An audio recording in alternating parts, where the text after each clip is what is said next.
USG aja. Kalau ternyata dari 3 indikator ini kok hasilnya kecil-kecil semua gitu ya.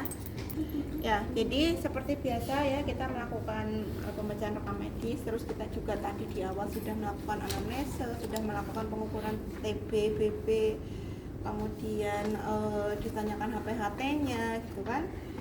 Kemudian apalagi di awal KTP sudah ya, sudah semua, kita lakukan pemeriksaan fisik.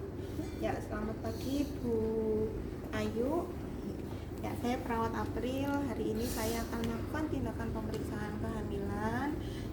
Tujuannya adalah supaya nanti bisa mengetahui kondisi kehamilan Ibu, bagaimana posisi janinnya saat ini, apakah sudah sesuai dengan usia kehamilan Ibu. Nanti prosedurnya saya akan melihat fisik Ibu mulai dari kepala sampai dengan ujung kaki, dan di area perut akan saya lakukan perabaan ya Bu, supaya nanti saya bisa melihat, memperkirakan posisi janinnya seperti apa. Waktunya kurang lebih 5 menit saja. Bagaimana? Apakah ada pertanyaan? Apakah ada yang saat ini sedang dikeluhkan, pusing? Tidak ada. Baiklah, bisa dimulai sekarang ya Bu. Oke, Ibu bisa berbaring senyaman mungkin. Kalau kakinya mau sedikit ditekuk, silakan ya. Jadi kakinya disarankan untuk ditekuk, nggak apa-apa. Pasang selimut ya. Selimut anak.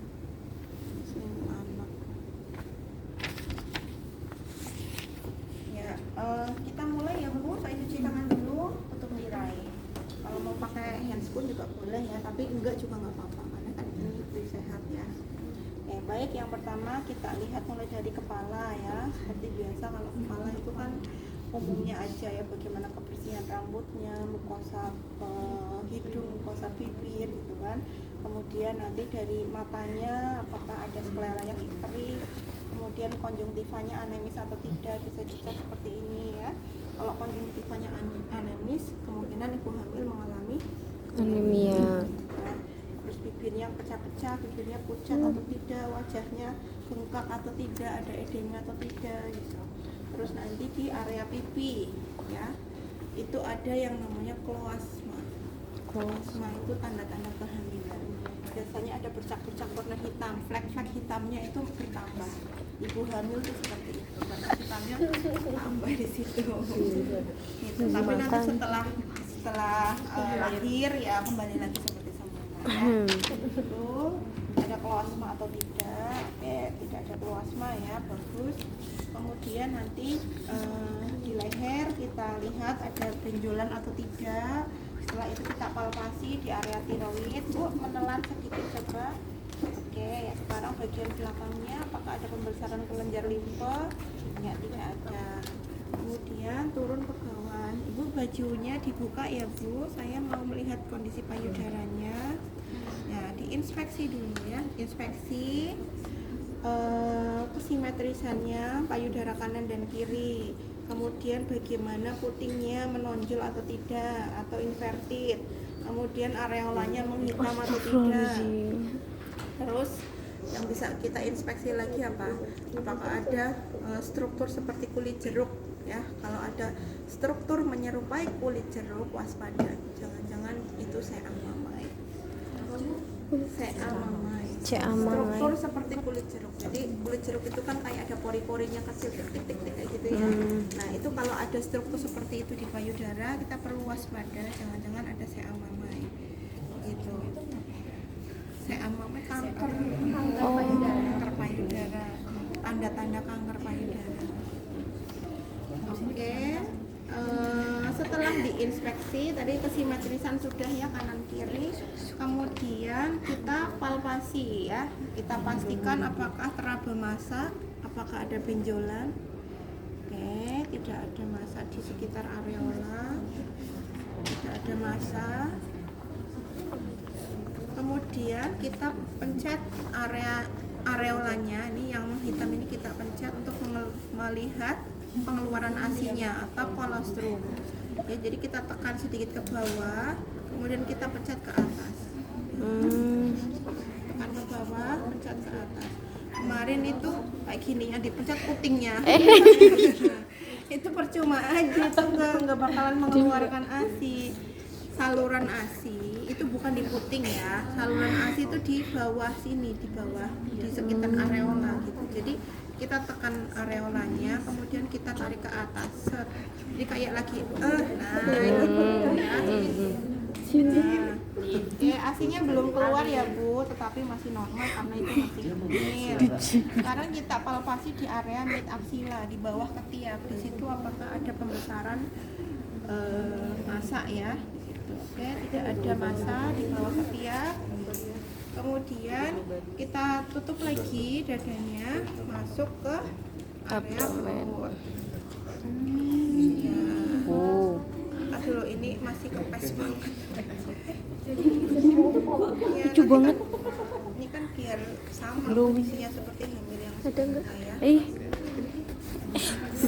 Papa juga.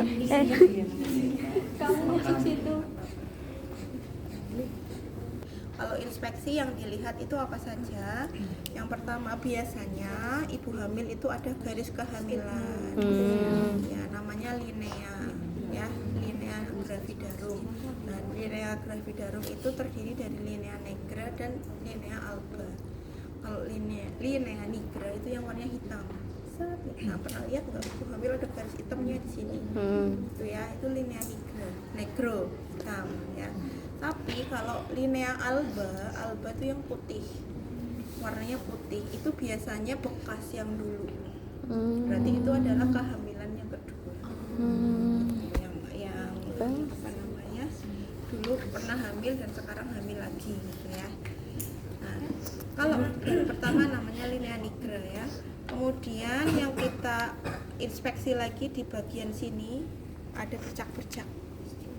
Stretch mark ya, stretch mark. Atau kalau ibu hamil namanya striae gravidarum.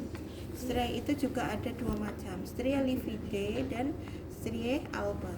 Alba yang putih ya, lividae yang hitam. Terus yang diobservasi lagi di sini, apakah ada bekas luka SC? Gitu. Kalau misalnya ada, kita tanyakan ke pasien, ibu dulu pernah SC ya? Oh iya Bu, SC-nya kenapa? Kita tanyakan, SC-nya indikasinya apa?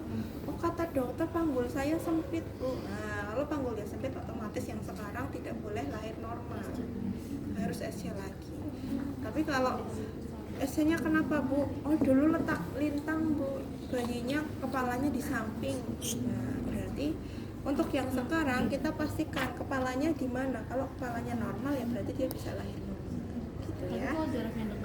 Nah, yang kedua kita tanyakan jaraknya.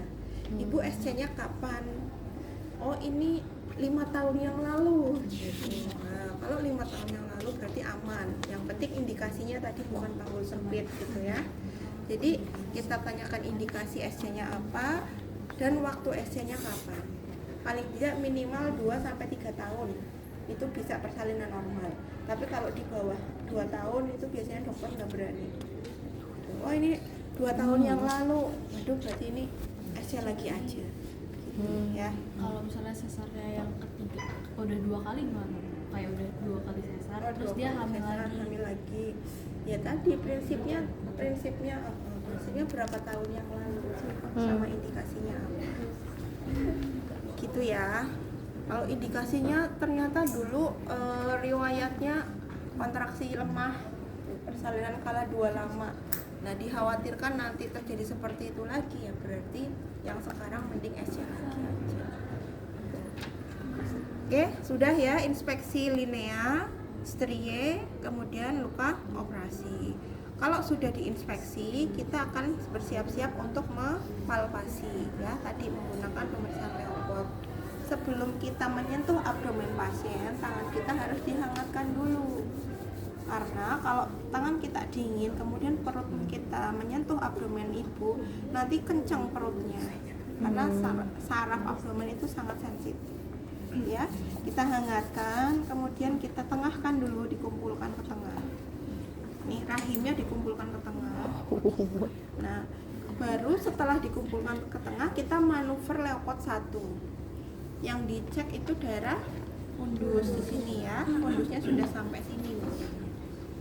Kita cek area fundus, kita raba begini pakai 2 tangan. Ini jangan 1 tangan aja gini. Pakai 2 tangan pelan-pelan. Sambil kita rasakan. Oke, nah ini sudah teraba fundusnya. Kemudian yang saya rasakan di sini adalah lunak. Ya, lunak. Teraba lunak, tidak ada lentingan. Berarti ini bokong. Tapi kalau yang teraba itu wah ada bulatan, keras. Kemudian ketika saya tekan ini ada lentingan. Lentingan itu ketika ditekan dia geser ke sana gitu ya. Namanya lentingan. Oh, tidak ada. Oh, ini bulat, keras. Kemudian oh, ada lentingan nih. Berarti ini kemungkinan kepala. Tapi kalau lunak berarti ini bokong. Nah, kemudian dari Leopard 1 ini kita sudah bisa mengidentifikasi posisi fundusnya di sebelah mana, gitu kan? Berarti sudah bisa kita lakukan pengukuran TFU. Ya, jadi langsung saja kita ukur TFU-nya. Titik tumpunya adalah dari sintesis Lewis. Dari sini. Nah, posisi medline, posisi meterannya itu terbalik ya. Ini dibalik dulu sampai fundus. Setelah itu baru kita balik. Set. Oh, 35 cm.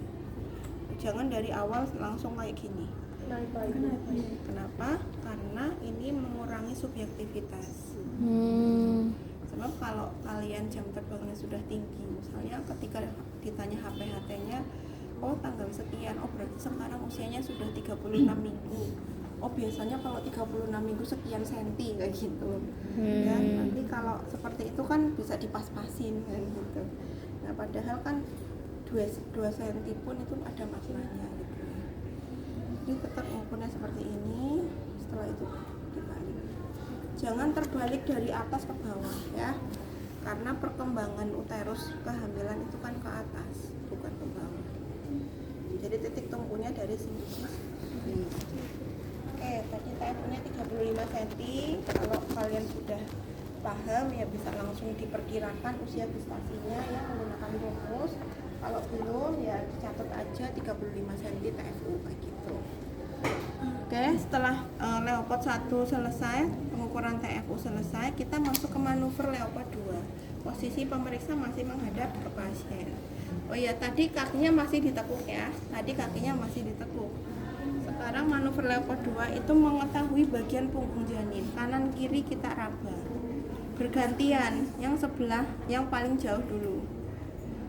Oke, sebelah sini teraba kosong, ada bagian-bagian kecil, berarti kemungkinan ini adalah ekstremitas. Kemudian gantian sebelah sini. Nah, sebelah sini teraba panjang, datar, oh berarti ini punggung. Berarti punggungnya di sebelah kanan ibu, berarti istilahnya buka, punggung kanan. Oh ini bukan. Kiri pukis. Oke, ya ini buka. Terus masuk Leopard 3. Leopard 3 tuh bagian presentasinya ya. Presentasi. Ya, kita pastikan ini adalah kepala ya. Oke, tadi yang di atas itu teraba lunak. Ini teraba bulat. Teraba bulat, berarti ini kepala. Kemudian kita goyangkan kepalanya. Goyang. Kemarin mahasiswa tak suruh nyoba, ayo coba digoyangkan. Stres itu bayinya ya. Menggoyangkan kayak gini aja digoyangkannya. Jadi lempar sini, nah kayak gitu lemes aja gitu. Jadi kepalanya di sini gitu ya. Di dalamnya tuh kayak gitu. Kalau interpretasinya gimana? Kalau kepala janin masih bisa digoyangkan, berarti belum masuk pintu atas paru. Tapi kalau seperti ini tidak bisa digoyangkan, berarti sudah ada bagian kepala yang masuk ke pintu atas paru. Ya.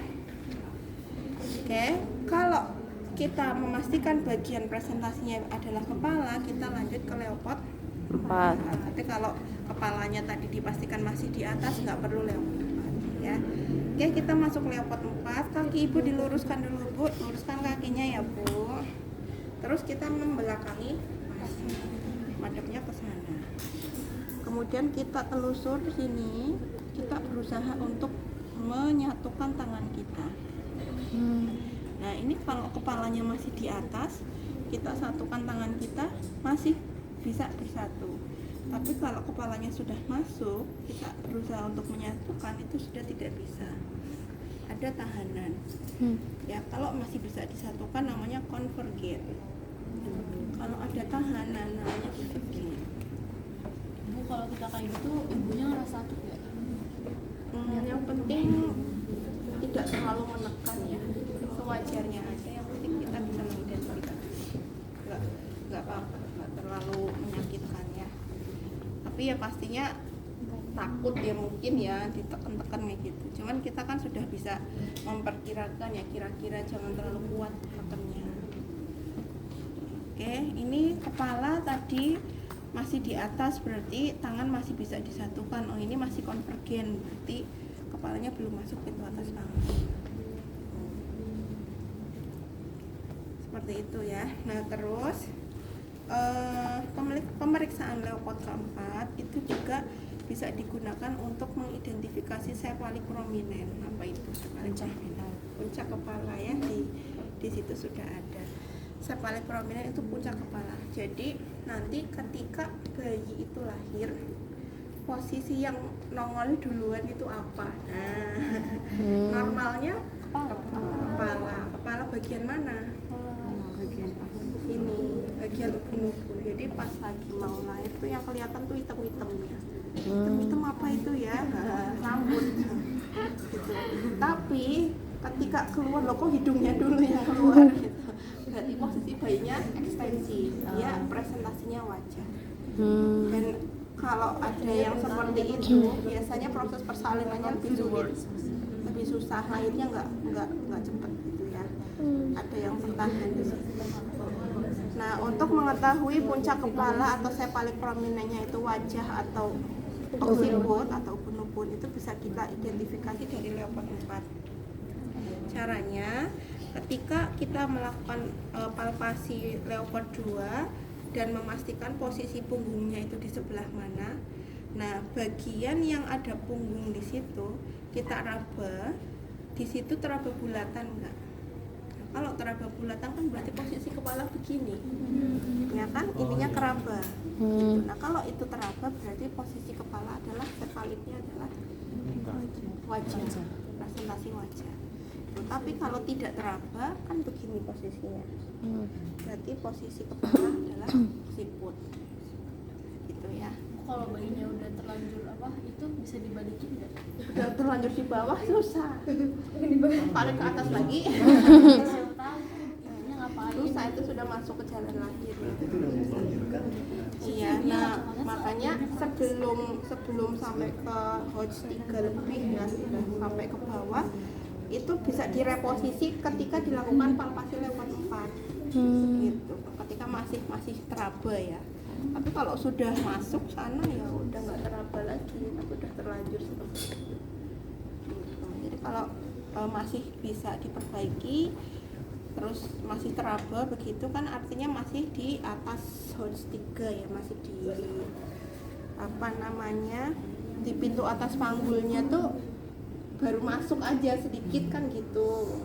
Nah berarti masih bisa diperbaiki, direposisi, tarik sedikit, biarkan nanti posisinya menjadi fleksi gitu. Tapi bukan kita yang melakukan ya, kalau seperti itu ya harus ada yang lebih ahli. Paling kita hanya melaporkan aja, Bu kok sepertinya kok teraba ini ya, kepala di dekat punggung, kemungkinan cephalic prominentnya adalah wajah. Berarti kita harus lapor ke SPOG atau ke ya yang sudah pelatihan lah di situ ya, tenaga kesehatan. Seperti itu ya. Oke, ini untuk leopard 4. Kemudian satu lagi yang masih tertinggal apa? Ini. Apa ini? Pengukuran skop. Ya. Ini namanya Linex untuk mengukur denyut jantung janin. Nah, bagaimana menentukan posisinya? Oh di sini, oh di sini terserah kita suka-suka. Nggak bisa suka-suka ya, harusnya ditaruh di punggungnya bagian mana? Kiri. Kanan. Tergantung posisi. Iya, kalau punggungnya di sini, tadi kan bokongnya di atas, punggungnya di sini boleh nggak? Enggak. Kalau di sini? Iya. Ya, kenapa di sini? Karena kepalanya dia Ya, jadi Dekat dengan tentukan kepala. punktum maksimum. Punktum maksimum adalah punggung yang dekat dengan kepala, karena di situ ada jantung, ya. Nah, jadi tadi kepalanya di sini, punggungnya di sini, berarti di sini. Kira-kira jantungnya ada di sini. Gitu. Terus kita dengarkan. Nah, caranya itu kita tidak boleh memegangi Linexnya. Ya. Linexnya biarkan seperti ini. Kita lihatnya jam. Jamnya pakai yang ada detikannya. Ini kalau jam tangan saya nggak nyala mati. Ya.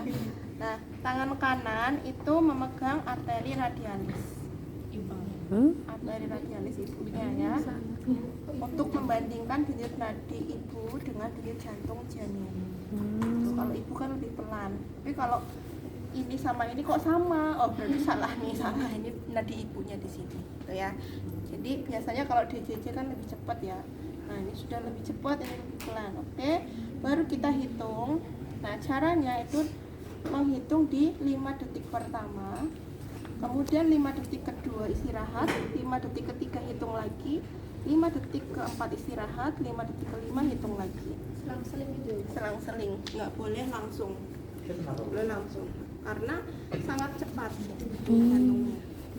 Khawatirnya nanti salah.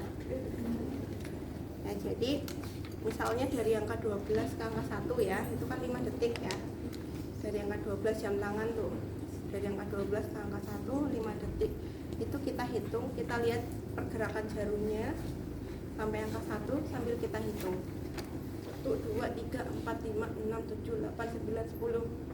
Nah, terus nanti dari angka 1 ke angka 2 berhenti. Terus dari angka 2 ke angka 3 hitung lagi. 1, 2, 3, 4, 5, 6, 7, 8, 9, 10, 11, 12. Berarti di 5 detik ketiga 12. Nanti 5 detik keempat istirahat lagi. 5 detik kelima hitung lagi. 1, 2, 3, 4, 5, 11. Dijumlahkan 10 tambah 12 ditambah 11 dikalikan 4. Itu ketemu DJJ-nya. Caranya seperti itu. 3 kali penghitungan dijumlahkan kemudian kali 4. Ya, caranya seperti itu. 10 tambah 11 tambah 12 berapa? 10, 11, 12 kan kurang lebih segitu. Dalam waktu 5 detik kurang lebih 2 kali lipatnya. Oke, seperti itu caranya ya. Sudah jelas? Jangan sampai besok salah ya. Mau ukur di DJJ. Gitu. Ini dipegangnya. Kenapa nggak boleh dipegangi? Ini tangan kita, iya, tangan kita itu mengganggu hantaran suara. Nanti nggak kedengaran. Sambil ditentukan punktum maksimum. Kalau misal tadi Hai, saya lanjutkan ke pemeriksaan genitalia ya Bu. Untuk celananya dilepas dulu. Oke, dilepas. Posisikan kaki ibu dorsal recumbens ya, kakinya napak ini dibuka. Terus kita inspeksi. Oke. Ya, kalau perlu ya kita buka begitu ya. Oke, tidak ada perdarahan, tidak ada cairan yang abnormal, tidak ada keputihan yang abnormal. Ada sedikit cairan, mungkin itu keputihan yang normal ya. Nah, tetapi kalau airnya banyak, kalau amnion itu biasanya basah ya, basah banget, itunya basah. Terus juga, nah kalau seperti itu kita langsung pakai kertas lakmus aja, tempelkan kertas lakmus. Ini basah atau asam. Oh, kalau basah berarti amnion.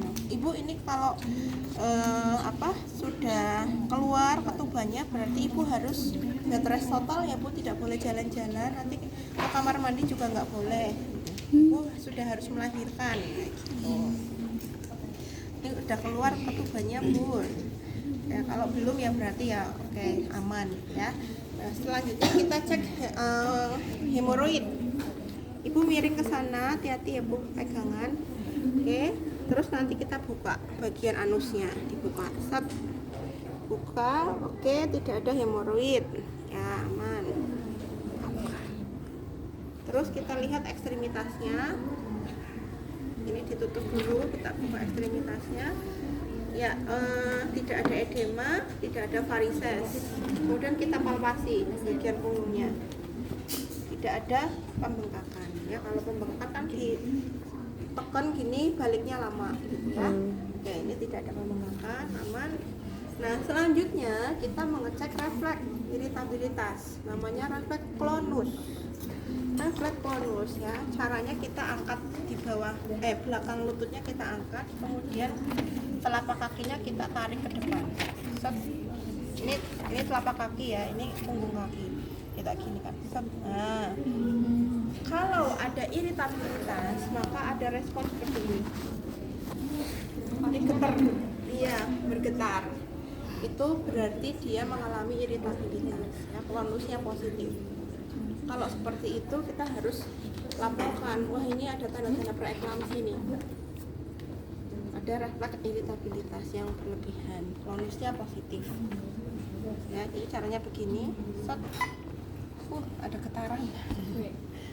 Gitu, oke, ada klonusnya positif, kita catat. Kalau tidak ada getaran normal ya. Iya, yang ini ya, yang ini. Tuh, terus setelah itu refleks tendon patella. Kalau ibunya bisa duduk, boleh duduk. Kita ambil refleks hammer. Ya, ibu boleh duduk. Kakinya menggantung. Udah tahu kan ya pemeriksaannya ininya ya. Nah, kalau seperti ini berarti normal ya. Kemudian refleks brachialis sebelah sini. Ya, disangga tangan ibu, kemudian diketok di tendon ya, di tendon brachialis. Oke, udah cukup selesai, tinggal terminasi. Ibu pemeriksaannya sudah selesai.